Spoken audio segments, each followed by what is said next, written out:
ദൈവം മോശയോട് മുൾപടർപ്പിലൂടെ സംസാരിച്ച സ്ഥലം ഇന്നും സംരക്ഷിക്കപ്പെട്ടിട്ടുണ്ട്. ആഗോള സഞ്ചാരികളുടെയും ചരിത്രകാരന്മാരുടെയും ശ്രദ്ധാകേന്ദ്രമാണ് ഇന്ന് ഇവിടം. ഒരു മൊണാസ്ട്രിയോട് ചേർന്നാണ് നിലവിൽ ഇത് സ്ഥിതി ചെയ്യുന്നത്.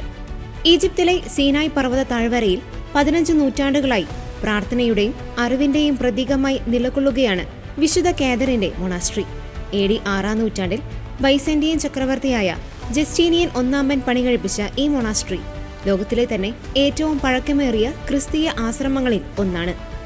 ബൈബിൾ ചരിത്രപ്രകാരം മോശയ്ക്ക് മുന്നിൽ ദൈവം പ്രത്യക്ഷപ്പെട്ട കത്തുന്ന മുൾപടർപ്പ് സ്ഥിതി ചെയ്യുന്ന ഇടത്താണ് ഈ മൊണാസ്ട്രി സ്ഥിതി ചെയ്യുന്നതുകൊണ്ട് തന്നെ വലിയ ചരിത്ര പ്രാധാന്യം ഈ മൊണാസ്ട്രിക്കുണ്ട്. വത്തിക്കാൻ ലൈബ്രറി കഴിഞ്ഞാൽ ലോകത്തിലെ ഏറ്റവും വിപുലമായ പുരാതന കയ്യെഴുത്തു പ്രതികളുടെ ശേഖരം ഇവിടെയാണുള്ളത്.